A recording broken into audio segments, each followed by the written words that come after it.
con la última parte de la clase pasada y después empezamos con pilas. Lo último que hemos visto es cómo obtener la rigidez de una línea de apoyo, o sea, del conjunto dispositivo de apoyo pila. Entonces recuerden que hemos visto que hemos analizado los desplazamientos U del dispositivo de apoyo de neopreno y U' de la pila, y hemos planteado que si actúa una fuerza, como puede ser la fuerza de frenado, esa fuerza se transmite desde la superestructura al dispositivo de apoyo, del dispositivo de apoyo a la pila y de la pila a la fundación, es la misma fuerza. Por lo tanto, plantea un equilibrio de fuerza y de allí se puede sacar la rigidez del conjunto, que llamamos K sub C, como el producto de la rigidez del apoyo por la rigidez de la pila sobre la suma de ambas rigideces.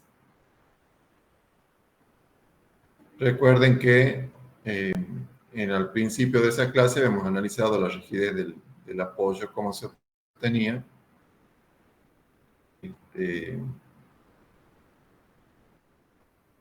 En función de las propiedades geométricas y mecánicas del apoyo, de la constante G y de las propiedades geométricas, la dimensión en planta y el espesor de las capas de neopreno.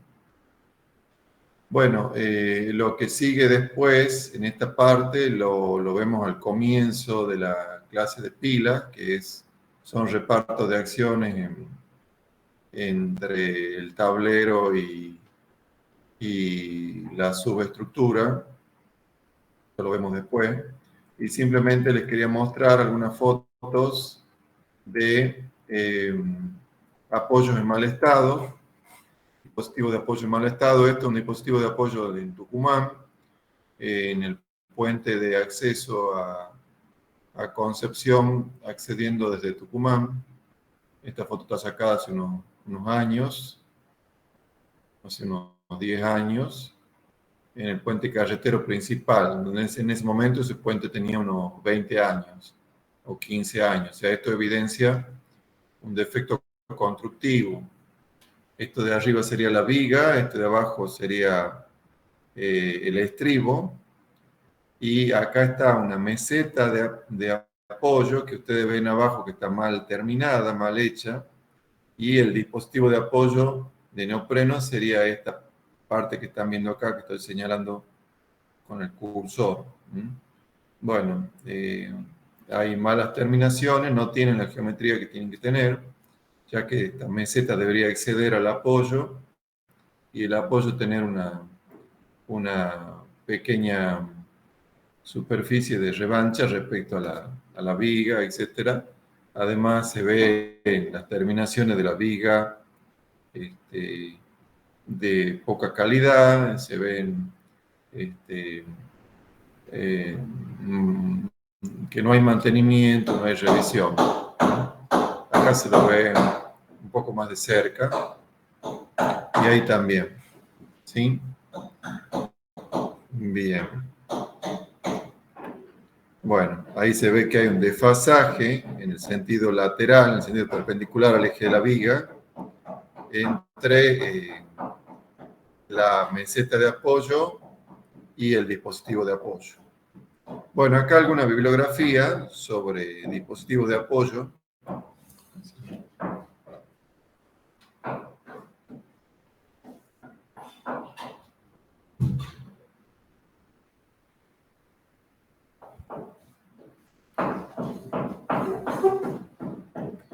Bien, entonces ahora vamos a pasar a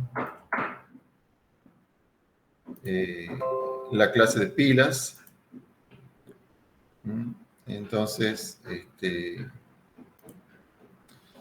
ya habíamos comentado que la pila es una estructura, es parte de la subestructura, es una estructura intermedia del puente. Va a aparecer en puentes de más de un tramo, ya que si tenemos un puente de un solo tramo, va a estar apoyado en 2 estribos, no tendríamos pila. Y bueno, es una de las estructuras junto con las pilas que transmiten la carga desde la superestructura, desde el tablero, hacia la fundación. Bien, el número de... Cada pila tiene está formada por un cierto número de columnas. Estoy con ruidos acá de vecinos. Bien, si no me escuchan bien, me avisan. Las pilas están formadas por un número de columnas, o podría estar formado por un tabique. Entonces, esta disposición de las pilas, ya sea que un pórtico que forme la pila o un tabique que forme la pila, ¿de qué va a depender? Va a depender del ancho de la superestructura, o sea, del ancho del tablero, de la altura que tengamos sobre el terreno, y de las características del terreno y tipo de fundación. Piensen que si tenemos una pila de mucha altura, o sea, una pila de 50, 60 metros, no podemos hacer una columna de 50 por 50 que forme parte de la pila, ¿no? Tenemos que hacer una estructura que tenga una sección suficiente para que la esbeltez sea la adecuada. Bien, la superestructura del puente puede estar ligada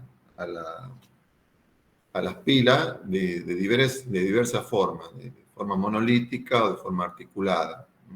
Y puede estar ligada la relación entre la superestructura y la pila, puede ser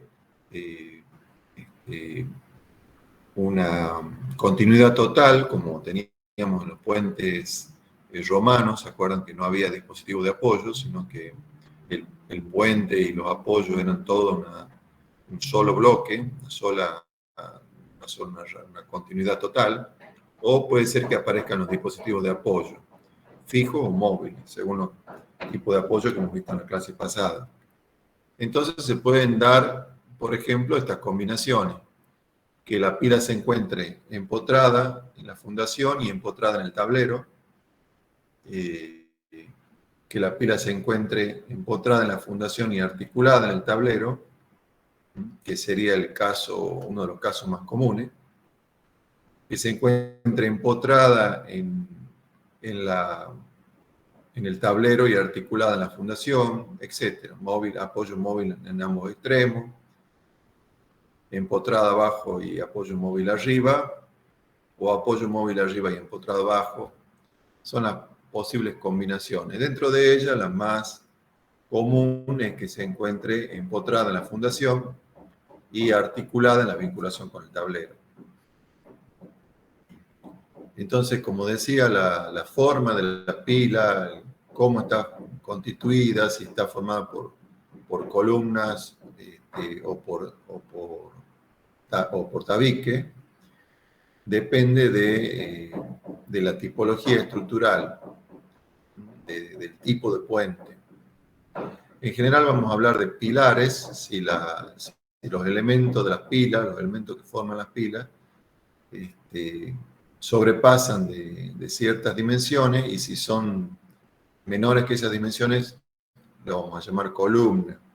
Entonces, esto es una cuestión de convención, de terminología nada más. O sea, cuando son mayores de 1,40 m en secciones circulares o de 1,20 m en secciones rectangulares, hablamos de pilares.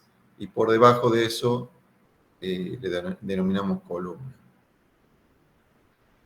Bueno, antes se hacían puentes con pilas de mampostería. Incluso ustedes van a ver en los puentes que están de ferrocarril, que están sobre la ruta 38, que después se han transformado en puentes carreteros, esos puentes metálicos, tienen pilas de mampostería. Luego han sido reemplazados. Esos puentes son construidos en los años 1930, 1940, 1950. Después de eso han sido reemplazados por pilas de hormigón armado. Bueno, dentro de la variedad de de pilas que podemos encontrar, podrían darse estos casos, por ejemplo. Este caso de un puente que tiene varias vigas principales. Entonces, el encuentro con la pila podría ser simplemente un tabique, como se muestra acá en vista o en corte y en vista, corte transversal y corte longitudinal o vista. Podría ser un tabique con nervios en correspondencia con las vigas. Esos nervios podrían ser de sección rectangular o podrían ser de sección circular, como en este caso, transformándose ya en columnas directamente o en pilares, vinculados con un tabique.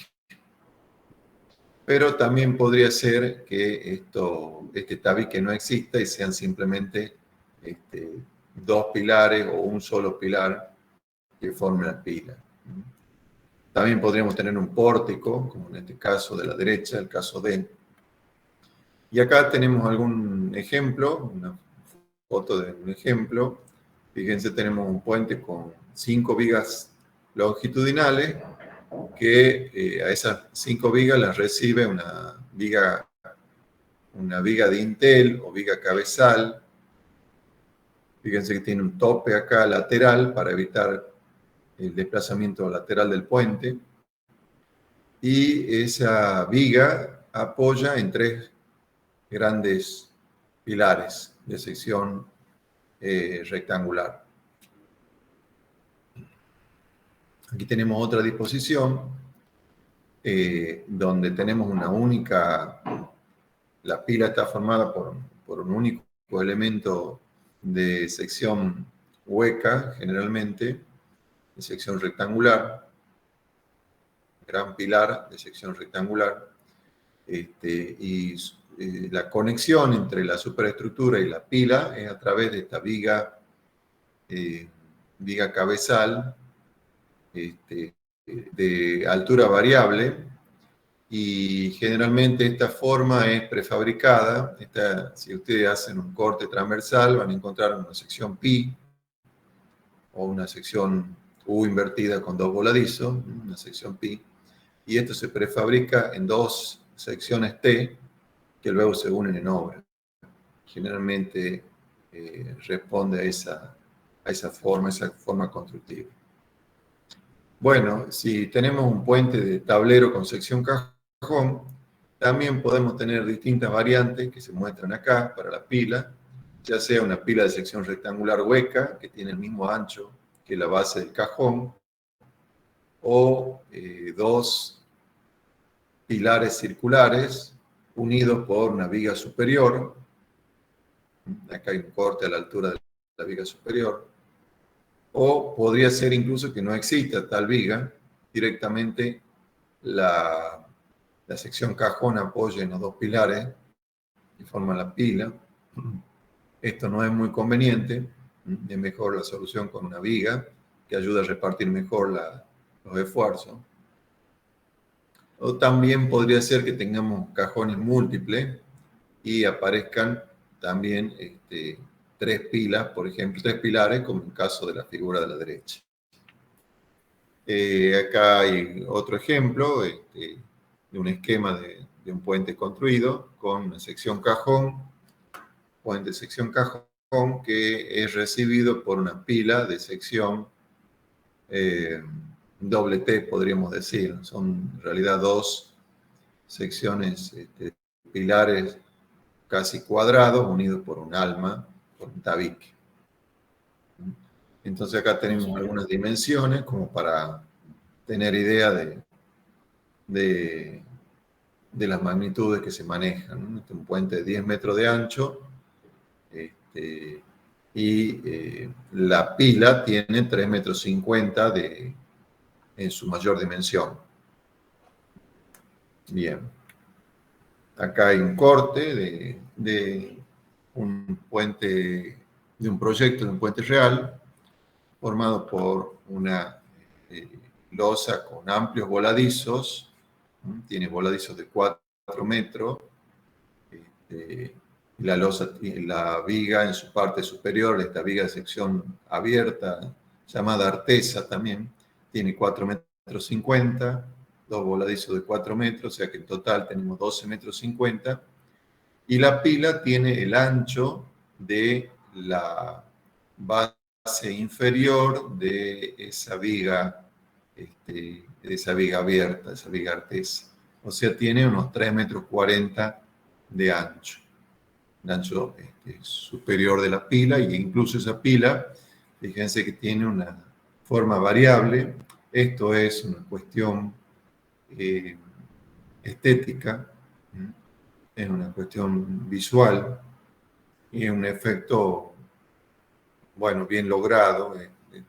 Hay muchas pilas de este tipo en puentes construidos en España. Ellos le dan mucha importancia a la parte estética del puente. Nosotros acá en Argentina no priorizamos mucho la economía. Bueno, acá una variante al caso anterior. Incluso fíjense que acá la pila tiene una raja que da la impresión como que fueran dos columnas pegadas, y allá arriba se abren formando una letra Y, y no tiene una explicación de requerimiento funcional, sino que es más bien una cuestión también estética. Bueno, otro tipo de pila, siguiendo la misma idea anterior, pero mucho más robusta, de un puente de menor altura, pero mucho más luz, en este caso tiene luces importantes. Y acá se muestra una etapa de la construcción de este puente. Este puente se construye por sectores prefabricados de vigas de sección abierta que se van conectando entre sí mediante pretensado, y luego se elabora in situ la losa de hormigón armado, y acá ven armaduras en espera para conectar con el resto de las losas. Para hacer esto hay que disponer de grandes grúas, como se ve acá a la derecha, para movilizar estos elementos de grandes dimensiones. Bueno, veamos un poco, pensemos en cómo calcular una pila, y primero para calcularla hay que pensar qué solicitaciones tenemos o qué acciones tenemos. Y bueno, como hemos dicho que recibe a la superestructura, va a tener todo lo que viene de la superestructura en cuanto a acciones verticales y horizontales. O sea, por ejemplo, las reacciones debidas a carga permanente, toda la reacción vertical debida a carga permanente, reacciones máximas y mínimas debidas a carga móvil, a la circulación del vehículo especial sobre el tablero, o la aplicación de las cargas distribuidas, las cargas de uso sobre el tablero. También vamos a tener el peso propio de la pila, lógicamente. Entonces, todas las acciones de cargas permanentes y sobrecargas que vienen del tablero, más el peso propio de la pila, son todas solicitaciones verticales que tenemos, o acciones verticales que tenemos que conocer. Y también vamos a tener acciones horizontales, como son la fuerza de frenado, que se transmite desde el tablero, la acción sísmica transversal y longitudinal, el empuje del terreno o del agua sobre la pila, podríamos tener. El viento transversal al puente, longitudinal no vamos a considerar, pero sí el viento transversal al puente. Los efectos producidos por la variación de temperatura en la superestructura, recordemos que estos van a ser importantes en el caso de un puente hiperestático, una vinculación hiperestática entre el tablero y la pila. Si la vinculación es isostática, este efecto no va a tener importancia. Y también en el caso de vinculación hiperestática, cuando el tablero tiene movimientos por retracción o fluencia lenta o acortamiento de pretensado, todos esos efectos se van a transmitir a la pila, lógicamente. A su vez, estos efectos los podríamos dividir o agrupar en acciones permanentes, o sea, peso propio de la superestructura y de la propia pila, carga permanente de elementos no estructurales, acciones de tránsito o de uso, podemos decir, como serían las sobrecargas móviles, la fuerza de frenado, la fuerza centrífuga, acción del viento, que sería lo que nosotros lo traducimos en una presión estática, aunque en realidad la acción del viento es una acción dinámica, pero lo asimilamos a una fuerza estática en dirección transversal al puente. Eventualmente, en caso de puentes de luces importantes o puentes esbeltos, como son los puentes atirantados o los puentes colgantes, se considera la acción dinámica también del viento. Luego, las coacciones, que son la influencia de la retracción, fluencia lenta, variación de temperatura y sedimento de apoyo, siempre que la vinculación entre tablero y pila sea, como decía, hiperestática. Y la acción sísmica, generalmente nos va a interesar en las dos direcciones, tanto longitudinal como transversal, y son otra de las acciones que intervienen en el cálculo de la pila. O sea, una vez que conocemos las acciones, una vez que conocemos qué esfuerzo normal actúa sobre la pila y qué momento flector y qué esfuerzo de corte tenemos sobre la pila, el resto es fácil, porque en la pila, ¿cómo se calcula? Se calcula como una gran columna o como un tabique. Se calcula a flexo-compresión simple o flexo-compresión compuesta. Pero, digamos, una vez que uno conoce los momentos, o el momento, o los momentos y el esfuerzo normal, ya la resolución es como en el cálculo de cualquier columna o tabique que ustedes han estudiado en hormigón 1. Lo que se hace en pilas de alturas importantes es ir calculándola a diferentes alturas. Por ejemplo, la calculo en el extremo superior y voy también verificando a diferentes alturas, al cuarto de la altura, a la mitad de la altura, o haciendo secciones cada 1 metro, por ejemplo, y actualizando los valores de momento y normal, obteniendo las armaduras correspondientes, lo cual se suele sistematizar con planillas de cálculo. Pero bueno, en algunos casos donde se presentan algunas complicaciones para obtener esos valores de fuerzas horizontales que intervienen en la pila.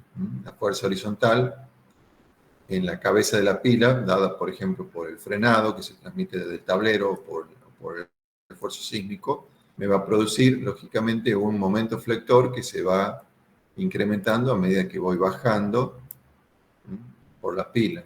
Voy bajando por la pila, se va incrementando ese momento flector. Y hay veces en que la determinación de esos esfuerzos horizontales tiene alguna pequeña complicación que es la que vamos a analizar ahora. O sea, cómo se distribuye el esfuerzo, ya sea de frenado, de sismo, una fuerza horizontal, en el caso de puentes de tablero continuo.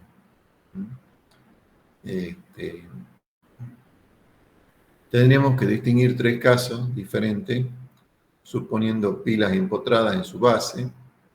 Podría ser que la pila esté articulada con la superestructura, que esté unida rígidamente con la superestructura, o que esté vinculada a través de dispositivos de apoyo con la superestructura.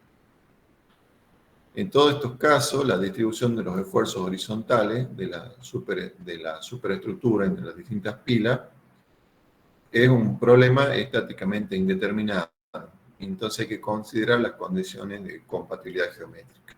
O sea, les repito, tenemos un puente de tablero continuo que puede tener distintos tipos de vinculaciones con las pilas, ya sea articulada unión rígida o a través del dispositivo de apoyo. Y cuando actúa una fuerza de frenado, por ejemplo, queremos saber qué parte de la fuerza se lleva a cada pila. Piensen que en el caso general, cada pila puede tener rigideces distintas porque pueden que tenga altura distinta. Si estamos atravesando un río, es común que las pilas no tengan todas la misma altura. Bien. Entonces, esto sería un esquema para el cálculo. Acá vemos el caso en que la pila esté articulada en su vinculación con el tablero. El tablero es continuo, por eso acá se esquematiza un solo rectángulo, y actúa una fuerza, como por ejemplo la fuerza de frenado. Entonces, en el primer caso que estamos considerando, repito, las pilas están articuladas con la superestructura. Entonces, lo que podemos considerar es que el tablero es suficientemente rígido en su plano. Entonces, todos los puntos del tablero se van a desplazar una misma magnitud que llamamos delta, en correspondencia con las cabezas de las pilas. En correspondencia con cada una de las pilas, incluso en los extremos, el desplazamiento del tablero, al considerarse suficientemente rígido en su plano, es el mismo y es delta, el desplazamiento en la dirección de la fuerza. Pero como las pilas en general tienen distintas rigideces, porque puede que tengan distintas alturas, entonces cada una recibirá una fuerza distinta, que queremos conocer, queremos saber cómo es este reparto de fuerza. Entonces esta superestructura sufre un desplazamiento horizontal en todos sus puntos debido a la fuerza F, y las cabezas de las pilas experimentan el mismo movimiento que hemos llamado delta, y esa fuerza que recibe cada pila, que llamamos FI, va a ser una proporción entre la rigidez de la pila y la suma de las rigideces del conjunto. O sea que la fuerza F sub 1 va a ser la rigidez de la pila 1 sobre la sumatoria de todas las rigideces multiplicado por la fuerza total. Esto es simplemente que cada pila recibe una fuerza proporcional a su rigidez. Si todas las pilas tuvieran la misma rigidez, entonces la fuerza en este caso sería 1 sobre n, o sea, 1 sobre el número de pilas multiplicado por F. Bien, el concepto de rigidez, en este caso, tengan en cuenta que acá K sub I es la rigidez de cada pila o de cada conjunto. Esta pila está formada por la pila propiamente dicha y el dispositivo de apoyo. Eso hay que tenerlo presente.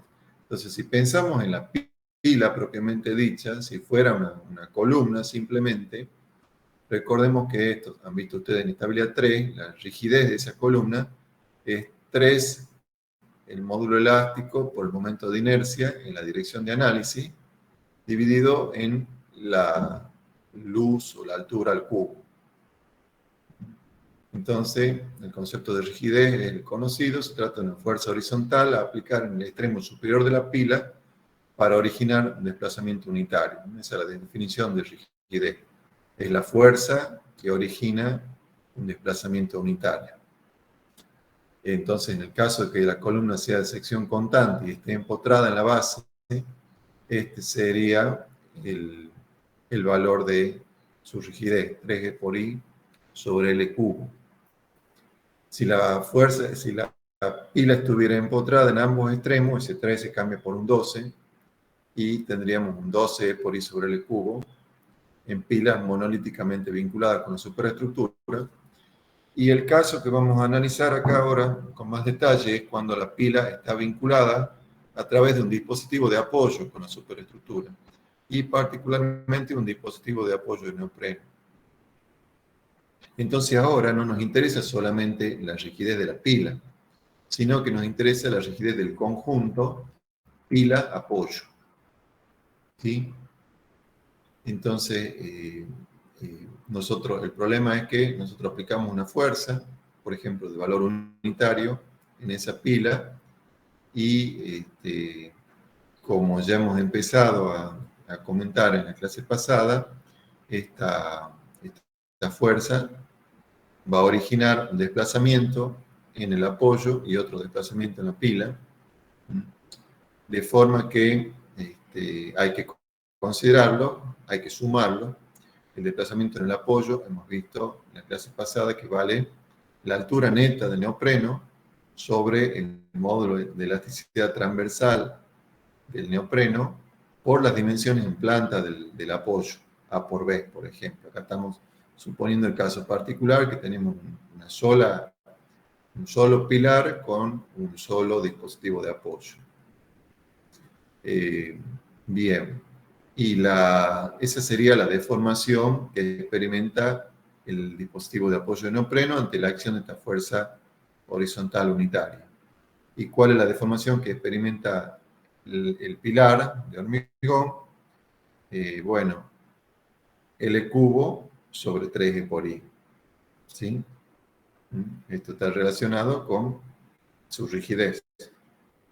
L cubo sobre 3E por I es la inversa de la rigidez. ¿Sí? Bien. Entonces, si sumamos los dos desplazamientos, el del neopreno y el de la pila, obtenemos el desplazamiento del conjunto, que está marcado acá en la parte inferior de la proyección. Bien, como decíamos que la rigidez es la inversa de la flexibilidad, entonces para la rigidez conjunta pilar-neopreno, lo que hemos hecho es invertir esta última ecuación, esta última expresión, que es una deformabilidad, una flexibilidad, la invertimos para obtener la rigidez. Entonces, esto ya lo hemos visto antes, la rigidez es el producto de la rigidez de la pila por el dispositivo de apoyo sobre la suma de ambas rigideces. Entonces, se observa, como dice acá, que la interposición de la plancha de neopreno reduce la rigidez de la pila aislada. Esto sería la rigidez del neopreno. Entonces, como acá estamos aumentando el denominador, está disminuyendo el numerador, o sea que el aumentar el apoyo de neopreno, se ve acá matemáticamente, reduce la rigidez de la pila aislada, lo cual se puede ver también físicamente, se puede razonar físicamente. Y estoy adicionando acá un elemento deformable, entonces la deformación del conjunto va a ser mayor que si no tuviera este elemento o este elemento fuera infinitamente rígido en la dirección horizontal. Entonces, esa rigidez del dispositivo de apoyo vemos que hay que tenerla en cuenta, no es solo cuestión de considerar la rigidez de la pila, la parte de hormigón, sino que hay que tener en cuenta la rigidez del dispositivo de apoyo para evaluar la rigidez conjunta. Entonces, una vez que sabemos calcular la rigidez conjunta, veamos algunos casos, algún otro caso de interés. Ya hemos dicho que en este caso de fuerza única, por ejemplo, debido a frenado sobre el tablero, se distribuye proporcional a las rigideces de cada pila, y cada pila a su vez hay que evaluarla, si está formada por un dispositivo de apoyo más la pila en sí, cada uno de sus casos B, hay que evaluarlo con esta expresión, ¿sí? Rigidez del conjunto. Y eso es cuando actúa una fuerza en la dirección principal del tablero. Ahora, ¿qué pasa cuando actúa una fuerza en la dirección perpendicular? O sea, una fuerza transversal, como podría ser el viento o el sismo, que actúa en forma transversal perpendicular al eje principal del tablero. Bueno, acá tenemos que distinguir si esa fuerza coincide con el centro de gravedad del tablero o no. En general, no va a coincidir. Entonces, lo que sí podemos mantener la hipótesis de rigidez infinita de la losa del tablero en su plano. Entonces, actúa una fuerza horizontal H, de viento, de sismo, y se transmite a la fundación a través de apoyos elásticos constituidos por las pilas. Entonces, fíjense, en general, vamos a tener un punto O acá, que es el centro de rigidez de las pilas, tenemos que calcular el centro de rigidez de las pilas, que va a estar en función de las rigideces parciales. Esto es como sacar cualquier centro de gravedad. Y en general la resultante de las fuerzas exteriores es R, no va a coincidir con el centro de rigidez de la pila. Entonces vamos a tener como acciones una fuerza y un momento flector. Ese momento flector es el producto de la resultante actuante por la excentricidad entre dicha resultante y el centro de rigidez de las pilas. ¿Sí? Entonces el centro de rigidez de las pilas, como decía, lo vamos a sacar conociendo la rigidez conjunta de cada conjunto pilar neopreno en todas las pilas. Entonces esta es una vista de planta. Acá tenemos, dice R, que serían apoyo de resorte, que vendrían a ser las pilas con sus dispositivos de apoyo. Tenemos el centro de rigidez, la fuerza H es aplicada con su resultante R. Bien. Entonces, para determinar ese centro de rigidez, que está a una distancia X del extremo, tendríamos que aplicar el teorema de Varignon, que nos daría que esa posición X es la sumatoria de los K sub C, o sea, de cada rigidez, cada conjunto pilar neopreno, por su distancia al eje de referencia, sumatoria de K sub C por los X sub I. En este caso, este sería el X, en este caso, este sería el X, en este caso, de estas últimas pilas, tendríamos marcando acá con el cursor cuál sería el valor de X, la distancia a un eje de referencia. Y todo eso dividido en la sumatoria de la rigidez de la pila. ¿Sí? Entonces de ahí sacaría la posición esta del centro de rigidez. Bien. Siempre hablamos acá de rigidez y le pongo el subíndice C, porque K sub C significa rigidez conjunta entre el dispositivo de apoyo y la pila o pilar propiamente dicho. Bien. Hemos dicho que también aparece un momento debido a esta excentricidad y el resultado va a ser que esta estructura va a tener un desplazamiento en la dirección de la fuerza, pero además, producto de esta excentricidad, va a tener un giro. Ese giro lo vamos a identificar con un ángulo alfa alrededor del punto O. Entonces veamos cómo evaluar esto. Este valor de alfa se va a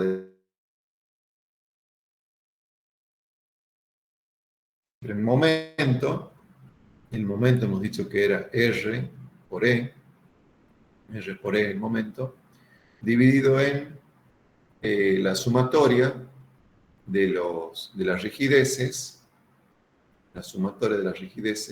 por la diferencia x menos x al cuadrado. O sea que sería el x del punto en considerado menos el x del centro de gravedad al cuadrado. Esto son expresiones fáciles de deducir. ¿Sí? Entonces, ¿qué nos dice esto? El desplazamiento en la dirección de I de cada pila, en la dirección de I, o sea, el desplazamiento en esta dirección, en la dirección transversal al puente de cada pila, va a ser el producto del ángulo alfa, por la posición relativa de cada pila. Eso me va a dar el delta. O sea, si yo estoy parado acá, en esta pila, en este conjunto de pilas, cuánto se desplaza en esta dirección transversal, este punto, se desplaza alfa por esta distancia. Y esta distancia es el x sub i, que viene a ser todo esto, en este caso, menos el x del centro de gravedad, que es x grande. ¿sí? Acá lo que estamos haciendo es asimilar eh, alfa con la tangente de alfa, ¿sí? Porque al ser ángulos pequeños es válida esa, esa simplificación. Entonces, de esa forma podemos obtener el desplazamiento debido al giro de cada punto. ¿Cuánto se desplaza? El punto que está en coincidencia con O no se desplaza nada. ¿Cuánto se desplaza el punto más alejado? Tiene el desplazamiento máximo. ¿Cuánto vale ese desplazamiento máximo? Alfa, que es el ángulo de giro, multiplicado por la distancia al centro de rigidez, que es el centro de giro. Y esa distancia vale el X de este punto, que es todo esto, menos el X del centro de giro, que es O. Eso es lo que expresa esta ecuación. Bien, ese es el desplazamiento debido a la rotación. Y a eso le tenemos que sumar el desplazamiento debido a la traslación, que va a ser constante para todas las pilas, y es la fuerza R sobre la sumatoria de los K sub C.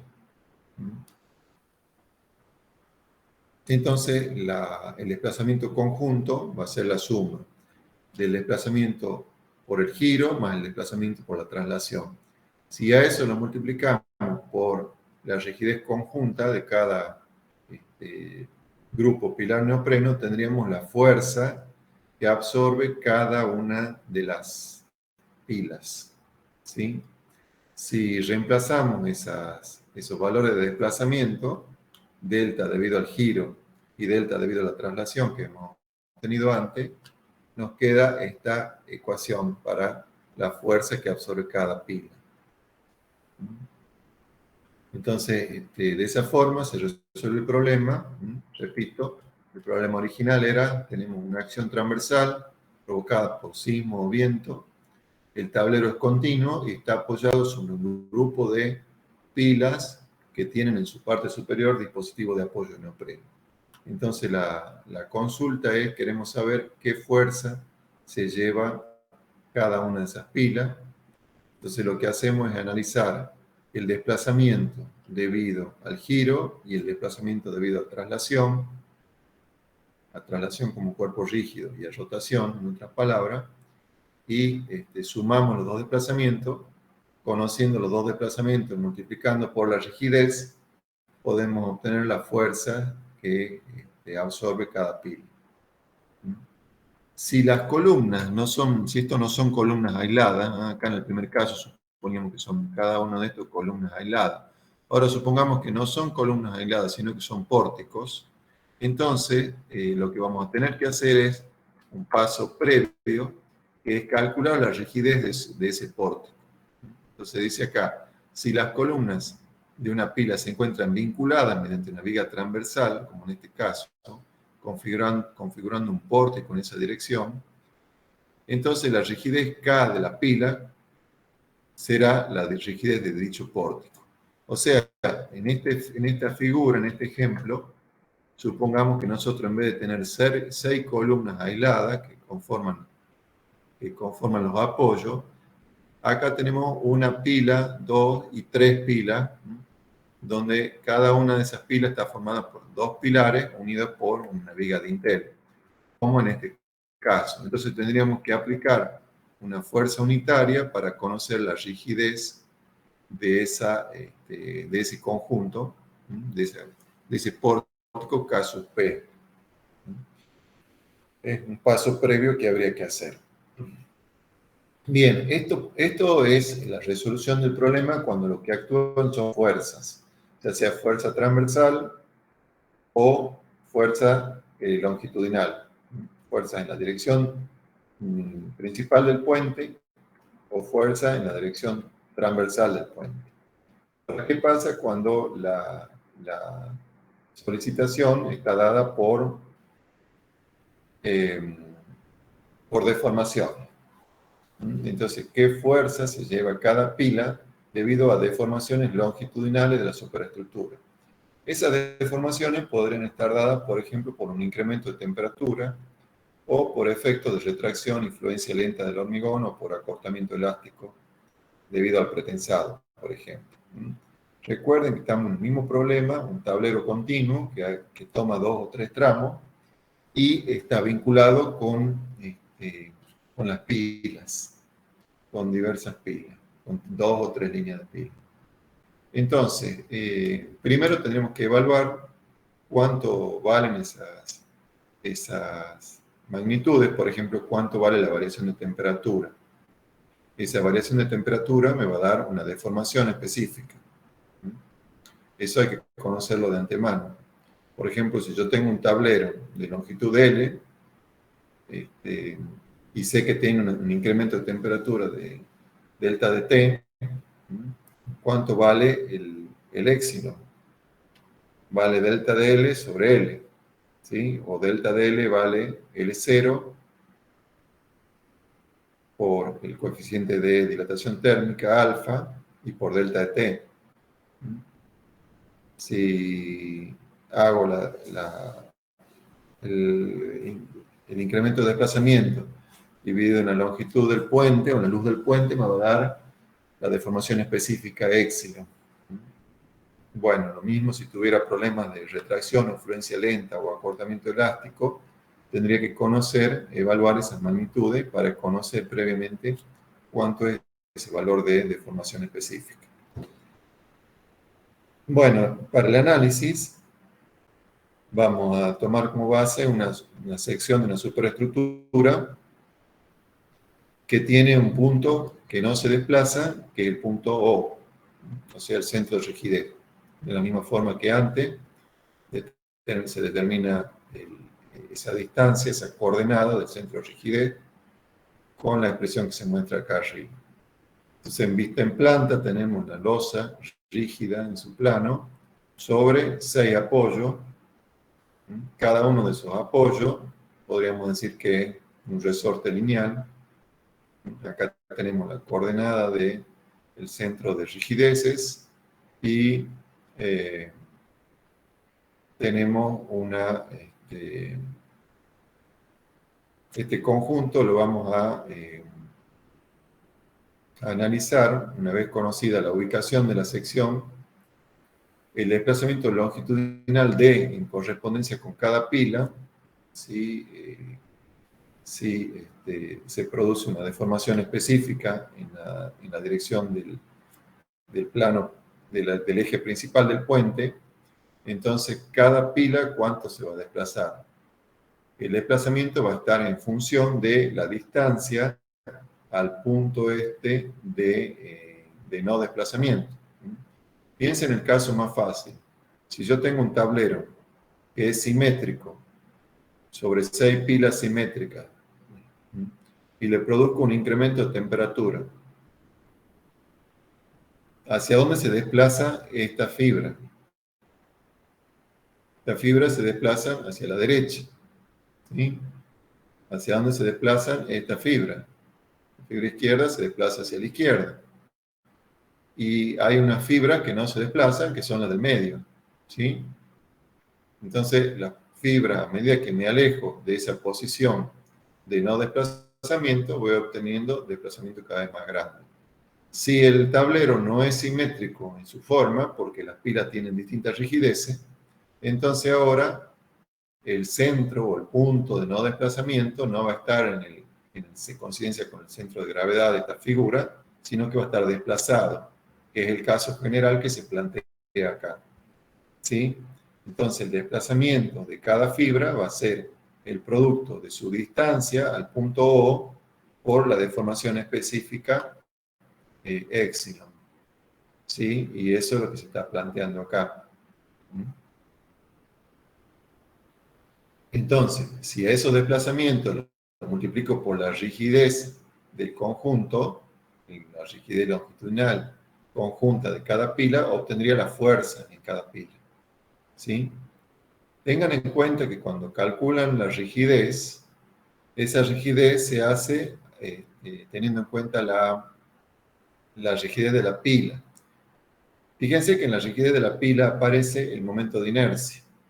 Esto es para pila articulada superiormente, esto para pila empotrada superiormente, y esto para pila, para un conjunto pilar neopreno. Ese momento de inercia, recuerden que lo calculamos, por ejemplo, si es una sección rectangular, B por H cubo sobre 12. Hay que tener cuidado con cuál es B y cuál es H.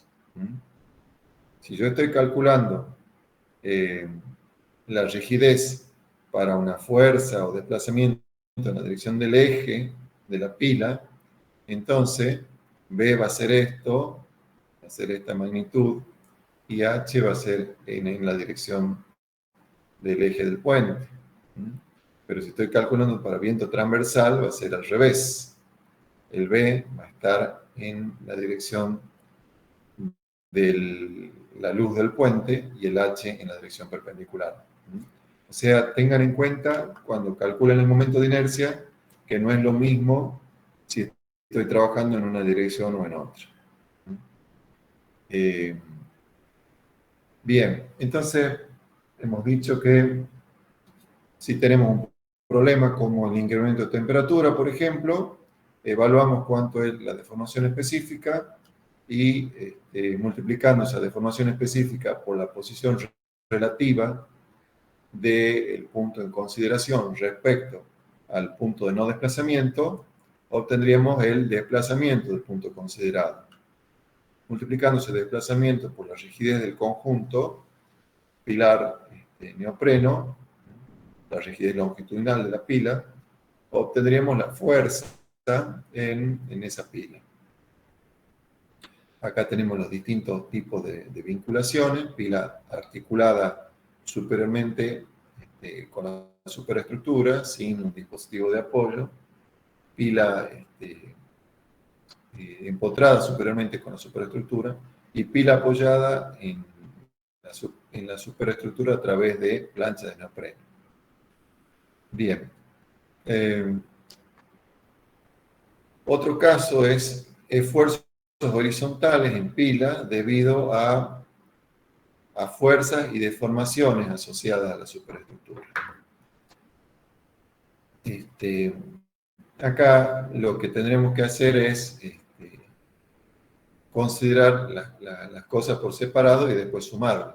Estamos planteando el caso en que tengamos fuerzas horizontales, por ejemplo, debido a frenado o sismo en la dirección longitudinal, y además tengamos deformaciones específicas longitudinales, por ejemplo, retracción, influencia lenta del hormigón, variación de temperatura, acortamiento elástico debido al pretensado. Estos efectos pueden darse conjuntamente, o sea, puede darse que yo tenga una variación térmica y en ese momento se produzca el frenado, por ejemplo. Lo que no puede darse simultáneamente es que tenga frenado más sismo. Eso generalmente no se considera. Pero sí puede ser que yo tenga frenado y simultáneamente tengo una variación térmica, por ejemplo. Entonces, ¿qué es lo que tengo que hacer? Es considerar la fuerza de frenado, por un lado, como ya hemos hecho antes, considerar el desplazamiento debido a la temperatura, por otro lado, como hemos hecho antes, y sumar ambos efectos. O sea que la fuerza total asociada a cada pila está dada por la suma de los dos efectos, donde ya hemos visto anteriormente cómo obtener cada uno de ellos. Bueno, en lo que sigue hay un ejemplo de aplicación que les dejo para que lo vean, que es simplemente un puente que nos da las dimensiones de la pila. Tiene las dimensiones que se ven en la figura, tiene 4 metros de 80 de altura, 10 metros de ancho superior. Acá están las posiciones de las columnas. Y está formando un tablero, es el apoyo central de un tablero, donde además ese puente apoya en dos estribos, estribo A, estribo B y pila. Las luces no son iguales. Entonces lo que se hace en este ejemplo es, bueno, también la vinculación es a través del dispositivo de apoyo de neopreno. Se dan las dimensiones en planta del apoyo, el espesor neto del neopreno, y el número de planchas que forman el conjunto. Se dan las dimensiones de las columnas que forman la pila, y lo que se hace es evaluar cuánto valen las fuerzas y los desplazamientos en la pila ante una fuerza de frenado, por ejemplo, aplicando las ecuaciones anteriores, y ante deformaciones longitudinales de la superestructura. Entonces, acá directamente es una aplicación de las expresiones anteriores, que las dejo para que las analicen, y se llega a obtener la fuerza y el desplazamiento en la cabeza de cada una de las pilas y en los estribos. Y finalmente se suman los efectos de ambas acciones, las fuerzas longitudinales y las deformaciones longitudinales que actúan en la superestructura. Por último, se analiza la acción ante un viento transversal. Bien, con esto terminamos esta parte de pilas. Como les digo, el cálculo de la pila no es más que calcular un elemento a flexo-compresión simple o compuesta, solo que a veces, en función de la hiperestaticidad que pueda aparecer o de la interposición de dispositivos de apoyo de neopreno, entonces ese cálculo puede sufrir algunas complicaciones, que son las que hemos analizado acá. Y lo que hemos visto en la primera parte, en cuanto a la geometría de las pilas,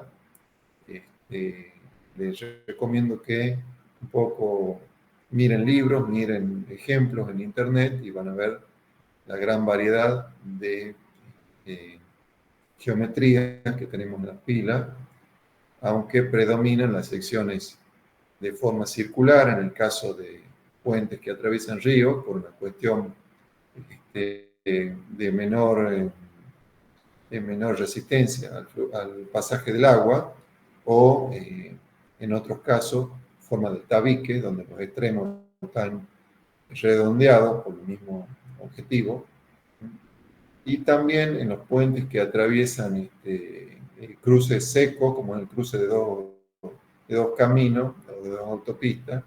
También se suele usar la sección circular por una cuestión estética. Entonces, van a ver, como les digo, que frecuentemente aparecen pilas de sección circular, aunque de vez en cuando aparecen pilas de sección rectangular, formando tabiques, o pórticos formados por secciones rectangulares.